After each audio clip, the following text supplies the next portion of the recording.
Are you happy to be at the conference? It's a great place to be. I'm really excited to be here. It is definitely my favorite conference anywhere in the world. No doubt about it. And of course, I want to say thank you to Heiko, Fabi, and all the other organizers, as well as the folks that make the food. Can we hear a hand for them? So much work goes into these conferences, so we just kind of show up and it happens, never forgetting that's how much work went into it. So my task is to talk about philosophy and how it is central to pretty much everything we do as activists. So hopefully that is what this PowerPoint will show you.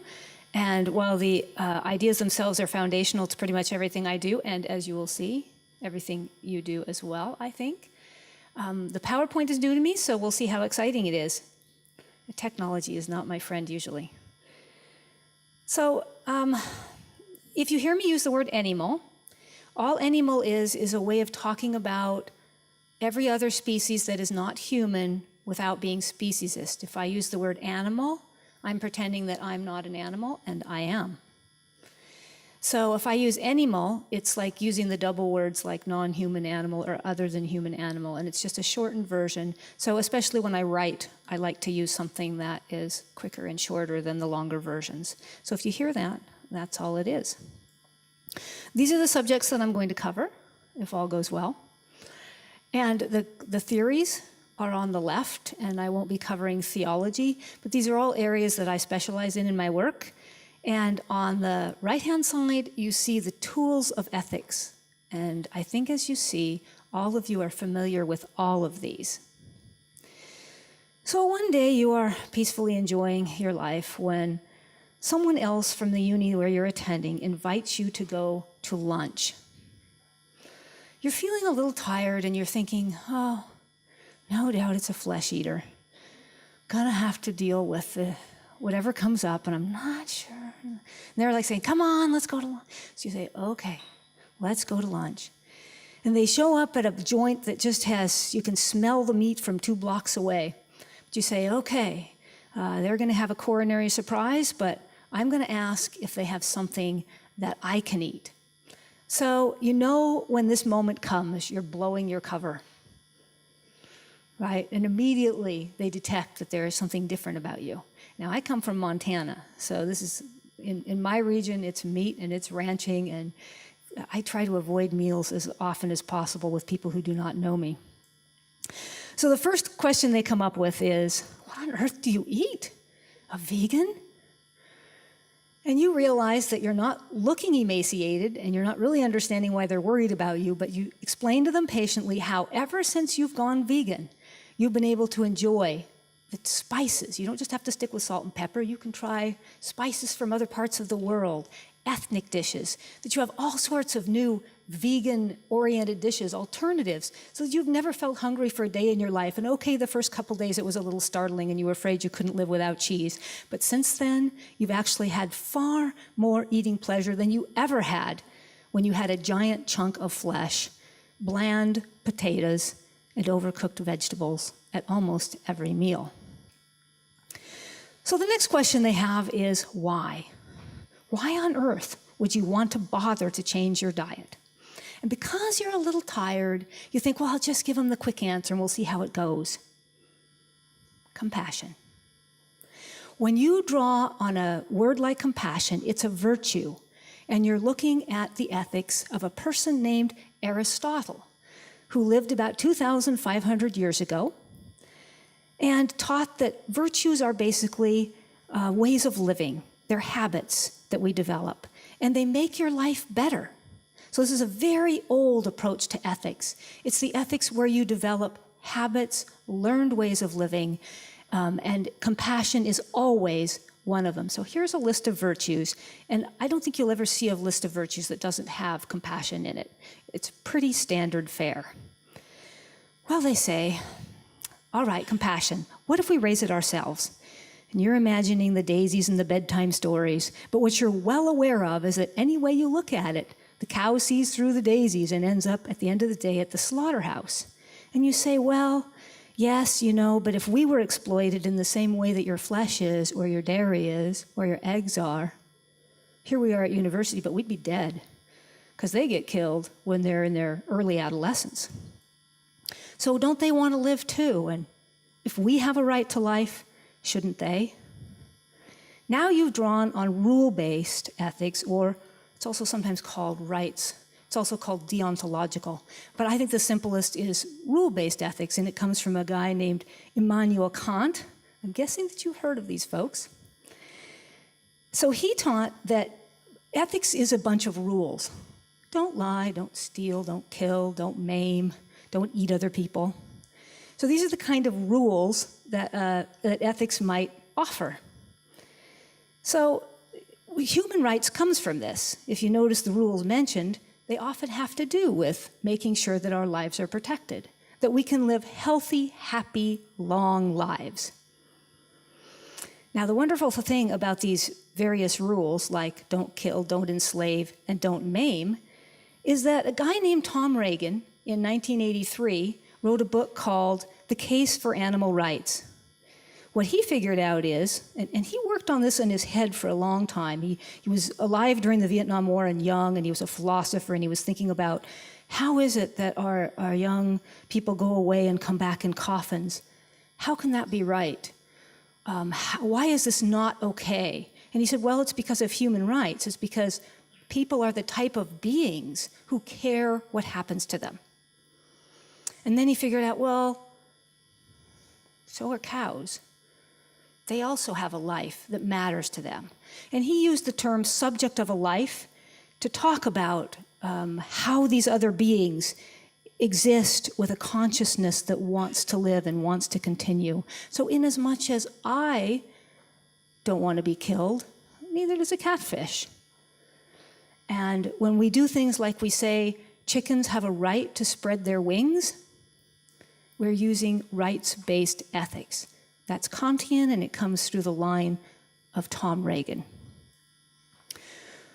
Well, she's just sunk her teeth into another bit of sentient being. But what she's really wondering now is, these rights, how are they going to work with animals? And you are quick to say, well, it does not mean that dogs have to vote. You're stretching far there. All we're saying is that there's basic rights that every living being has by virtue of being a living being that cares about their life. So we're going to protect their bodies. We're going to make sure that they aren't enslaved or maimed. They should have things like freedom. And then what distinguishes these types of beings? Your stir fry arrives. The person leans over, looks at your dish, and you can feel that welling of compassion from deep within the omnivore.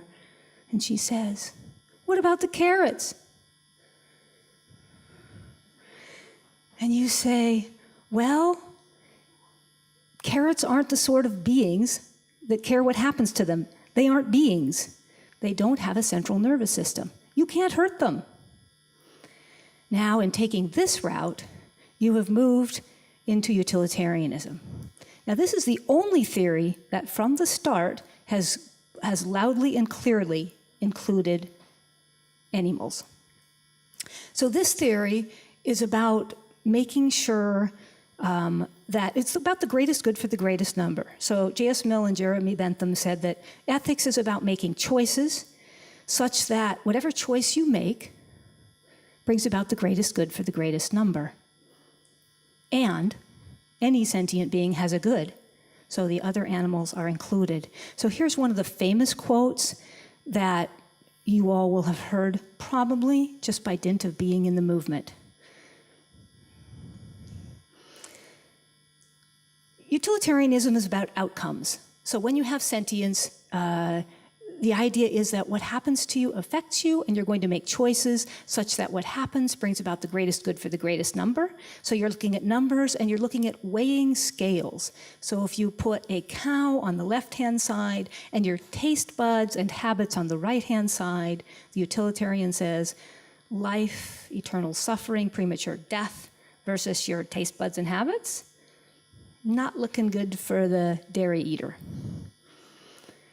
Along came Peter Singer, and in 1975 he wrote the book Animal Liberation. very well known in the movement for his work. But his theory actually just applied what Bentham and the others had already said. Whereas Tom Regan, if you look at his work, he did extensive writing to build his theory. Peter Singer, in many ways, had it much easier, but both of them have written brilliant books and have been wonderful advocates. Both of them philosophers. Both of them started out not interested in animal ethics. One of them, Reagan was a butcher. Singer's never been an animal person, but by using philosophy, they came to see what it was that they needed to do with their lives, because ethics is ultimately about actions. It's about how we live. So Peter Singer simply wrote a book that applied utilitarianism to eating animals, as well as he worked also with vivisection. So those were the two main subjects in his book, Animal Liberation.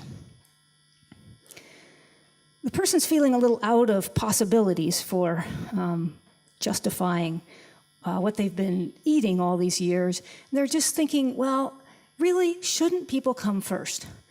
Okay, so let's say animals do matter, that we should be compassionate, and it does matter that many animals are suffering, but really many people are suffering too. Shouldn't humans be the focus of your work? You're thinking about overpopulation of humanity, you're thinking about the consumption, the greed of the Western world, the nasty neighbor that you had to put up with, the pushing and shoving, the fact that when you ticked your ticker to try to turn right, 5 cars rushed in to make sure that you couldn't. And you're thinking, why really do humans need to be the focus of my concern? You do not say that, however. Instead, you say, so what are you doing for people? A person thinks about some barbecue that they went to that was a benefit for something. They can't really remember what it was, but then they realize that barbecue wasn't probably a good idea anyway. They say, well, there was this food drive I went to. And then they realize that the food would have been meat, and then they realize that they forgot to bin the cans anyway. And they say, well, really, how are we going to feed everyone if we don't eat meat? Luckily, you've been paying attention to things, and you've been in this movement a long time, and you've heard of the theory of ecofeminism, which started in the 70s in France, actually, and has many different women speaking, developing the philosophy, and there's different versions of it, and needless to say, it is much younger than the other moral theories, so it has a lot of development yet to do. You point out to your friend that there are 5,000 children who die from hunger-related illnesses every day. And luckily, again, you're informed. So you're able to say to them, look at all the grain that we're feeding to these cattle, and look what we lose in feeding it. We're not gaining anything when we feed grains to our cattle. Instead, we lose the proteins. We lose the calories. We lose the fiber that could prevent us from getting cancers. We put in so much grain into a single cow to get back so little flesh that it is completely immoral in a hungry world. And the worst of the whole lot is dairy. The dairy cow consumes more water and more food per pound than any other farmed animal. So again, cut back. If you haven't gone vegan yet, don't go vegetarian. Just cut back on all of it. Make sure you don't up your dairy consumption. Luckily, you are informed, and you do know that 70% of grains in the United States and 60% in the EU are fed to farmed animals. And, in fact, anyone who cares about people, anyone who wants to feed people, needs to go vegan. So you're quite happy to tell your friend this. And then you go on to say, you know, it really is all connected. All of the leading problems about the environment, including climate change, come right back to animal agriculture. So if you care about hungry people, if you care about the devastation of the environment, you will go vegan. And you, of course, have read these 2 books, which I wrote. So you know these statistics, and you're going to have an easy time of telling your friend what it is that can be done to help the earth and people. And by the way, I should say thank you to Bite Back, who has my books at their table. So you go on to say, it is all connected. I learned this from ecofeminism. Not only are the environmental problems that affect all people connected, but the labor force is connected. that all of the pesticides that we put on that 70% or 60% of the crops that we're feeding to animals, all of that could be pulled back. We could return that land to natural. We could stop using those herbicides, those pesticides. We could stop the dangerous work of slaughterhouses, which usually employ people who don't speak the native language, who are disadvantaged, and who would choose any other job if they could. How many of us, when we were young, someone said, "Where do you want to work?" You said, "I want to work in a slaughterhouse." No one says that. And our purchasing choices decide where others work. Do you care about people? Sexism is another link with the animal industry, and this is one I'll be talking about tomorrow. There is a link between oppressions, and that is ultimately what ecofeminism says. And you can see here the conflation of sexism and speciesism. And probably my best known book is Sister Species, which focuses on this subject. Health. If you care about people, you care about health, and you should care about, especially in the United States, the greedy medical system and the rising cost of medical care. And of course, nothing is done to prevent our illnesses. No one in the medical system wants us to go vegan because we'll be healthier, and they won't be as powerful. We know that the leading killers, the leading illnesses that we suffer from in developed and greedy nations is caused by our diet. It's caused by what we're choosing. It's not broccoli. Broccoli isn't killing us. Do you care about people? All right, she's running out of arguments. Well, she says, if you really care that much about people, why are you all terrorists? Now you've reached social contract theory. This is a form of rule-based ethics and one of my favorite philosophical ideas, one of the coolest ideas to come out of philosophy, and there's a lot of great ideas in philosophy. So this is where you take the rules of society, and they're called a contract, and they're written down, and then at some point, with a social contract, which is there to bring peace and order, and so that people can live well together, someone realizes that the contract isn't being followed. Now, what it is it's usually those in power. You see the fish up in the top there.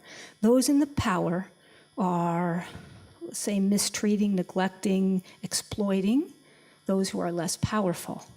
Civil disobedience is when we get together and say, we're not following your rules. We're not going along with this because you're not. You're breaking the rules. This contract was made so that we could live peacefully together. And you're not living peacefully with us. You're exploiting us. So whenever if you do happen to find police, say, here, or anyone sniffing around from the ranching industry, I think you should recommend to them that they read Thomas Hobbes' Leviathan.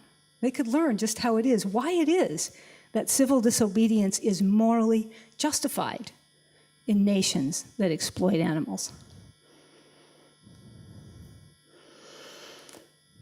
So then she's running out of ideas. She's feeling pretty quiet. She's kind of run out of things to say, things to complain. And you're thinking, well, a moment of peace. I can sit here and finish up my stir fry. And she pops the question, where do you get your protein?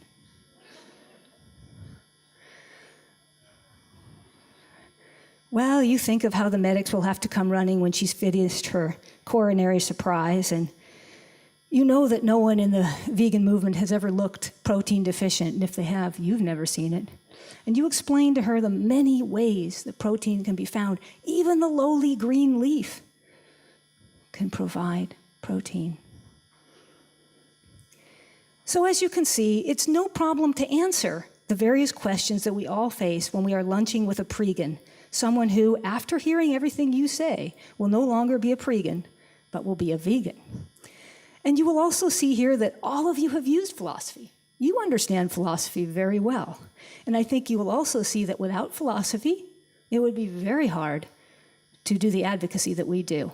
It is absolutely foundational to pretty much everything we say as animal activists. So let's hear it for philosophy.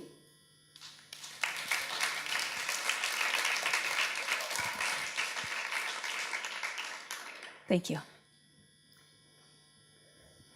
Lisa, we'll take questions now. Does anybody have any questions? I love questions. Yeah.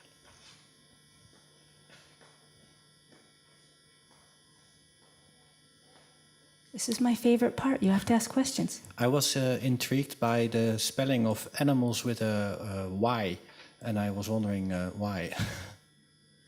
So I noticed you spell the word animals with a Y instead of an I. Yes. I was wondering for the reasons. Yes.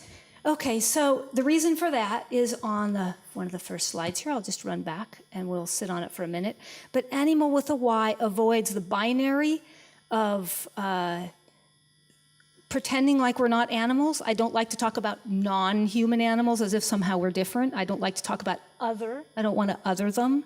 I don't want to use animal as if I weren't an animal. So I use anymal, and it's a term that any species could use, and in doing so, they would be referencing all the other species. So if another primate were to sign anymal, we would be included. And when I use it, I'm Homo sapiens, so I'm talking about everything but Homo sapiens. Thank you.